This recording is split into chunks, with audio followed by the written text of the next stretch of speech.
Hello, everyone, and welcome to the very first video of the Red Dawn. My name is Kiri, and I'm a passionate Liverpool fan from Adelaide, Australia. We wake up at crazy hours watching our beloved Reds, hence the name itself, the Red Dawn. This channel will consist of match day previews, reviews, player ratings, and some Liverpool news. And so we are in the international break. I thought I'd do my first video on some news that's been going on or in and around the club, and let's kick it off with the signing of the transfer period. And we all know it's been news for about a week, but let's talk about it because why not? It's Alexander Isak. He's now officially a Liverpool Football Club player in a British transfer record, £125 million from Newcastle. I think the Isak video is media video is out on YouTube. Definitely check that out. I certainly will. I mean, I just can't believe it's actually happened. This was the craziest transfer saga I've ever experienced. You know, this this transfer window has been great for us, but for us to get potentially the best striker in the Prem, it's just unbelievable. And we finally found the striker we've been missing for years. I think, you know, Darwin Nunez, as much of a cult hero he was never consistent, never lived up to the price tag.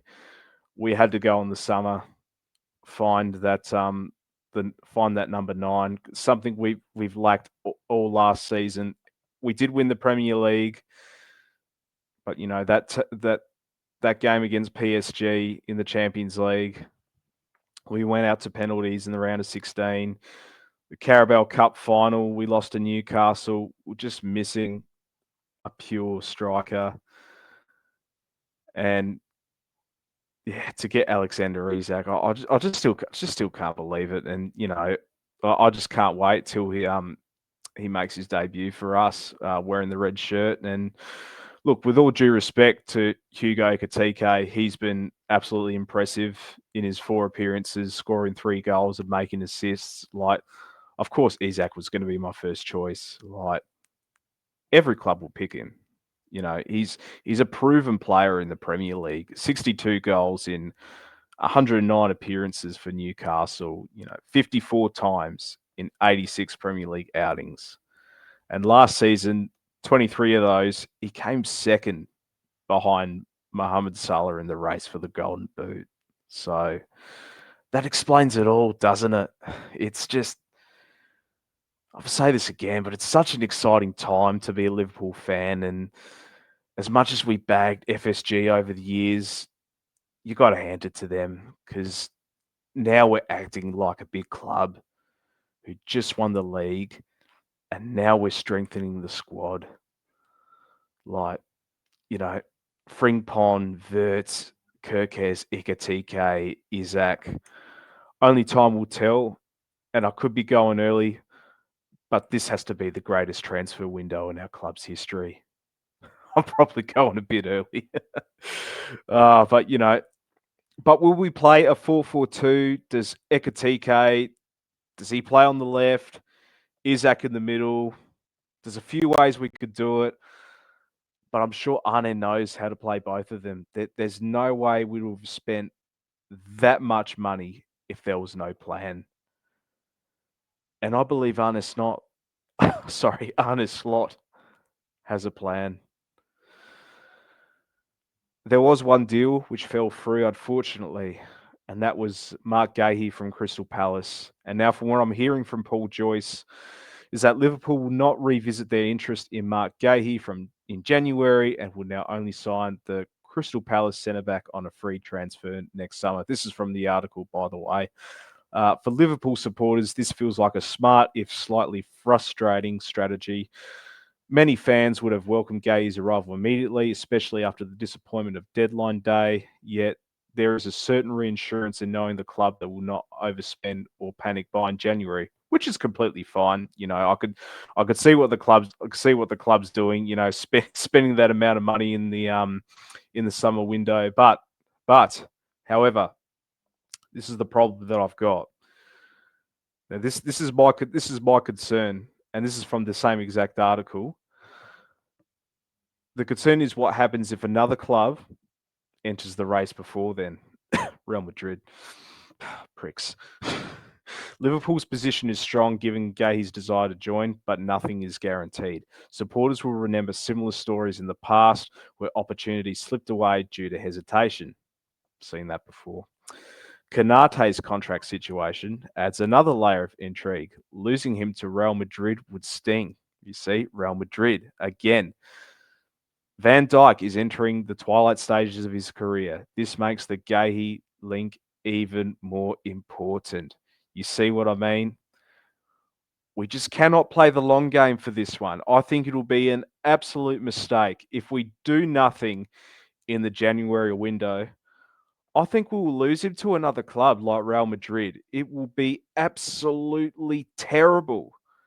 We cannot afford to let that happen.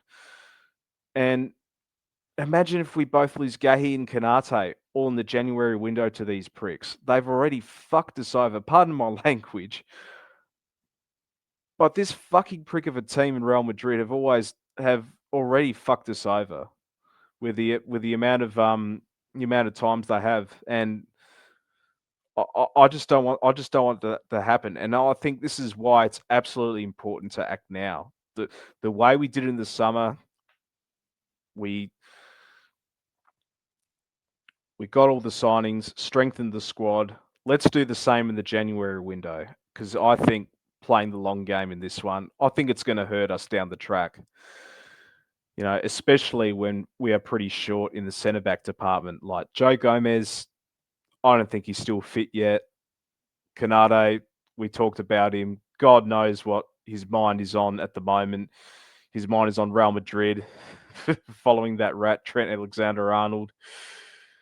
Giovanni Leone, who we got from Parma, the Serie A club. He's only a baby. He's 18 years old. I don't see him playing much minutes in the Prem. Probably League Cup games, Champions League games. But I think he's another 2 or 3 years away from fully developing. And obviously led by our captain, Virgil van Dijk. And like what the article said, he is in the twilight stage of his career. He's got 2 years back. He's got 2 more years left on his Liverpool contract. Correct me if I'm wrong. Like, so I mean, he's not past his prime, but we are at the end stages of these players like Virgil van Dijk, Mohamed Salah. Obviously, Mohamed Salah is one of our attackers. We're an injury or 2 away from a repeat of 2020-21, and that's because we don't have enough players in the centre back department, and that's where it gets back to my point. It's important we act come the January window. Like Marc Guehi was almost certain to become a Liverpool Football Club player. Paperwork was all done, certain to be in a red shirt. I think he did. He had all the social media ready to go with his farewell statement with Crystal Palace. And, I blame you, Parish, for what you did for pulling the plug. Absolutely disgraceful. Other news from the international break.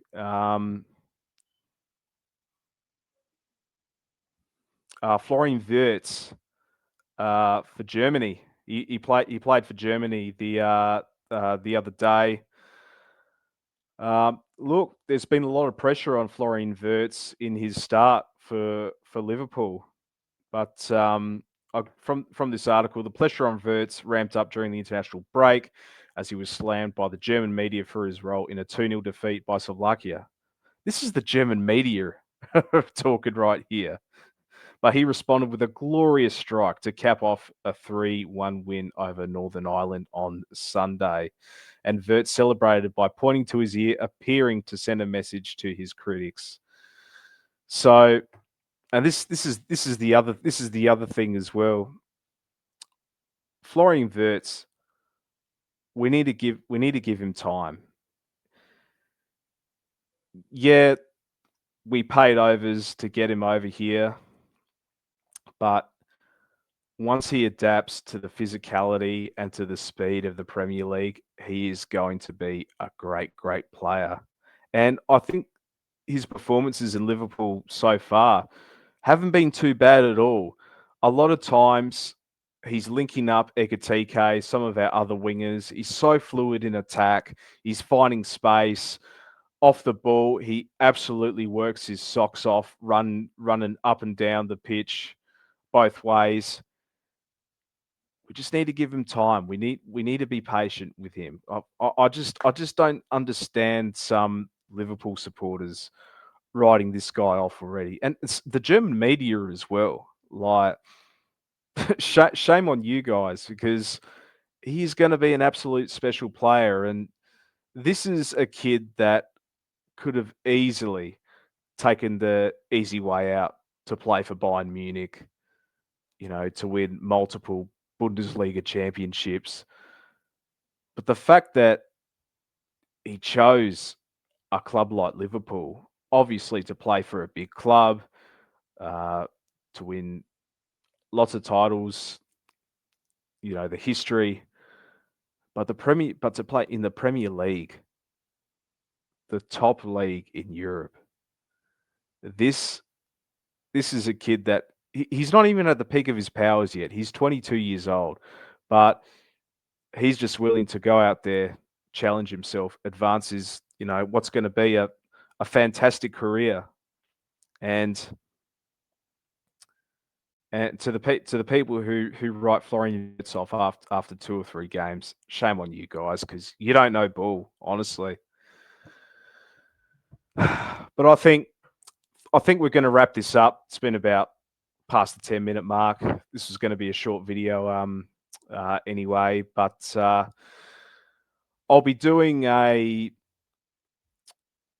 starting 11 preview and a bit of a match prediction as well. We're playing Burnley. I think it's at Burnley as well. Kickoffs at 10:30 p.m. Adelaide time. So whatever time zone you guys are. So I'll be doing a video about that, which will come up pretty soon. But yeah, this was the first video of the Red Dawn. Thanks for watching. If you liked it, give it a like, give it a subscribe, share it to your family and friends. And yeah, thanks for watching. You'll never walk alone.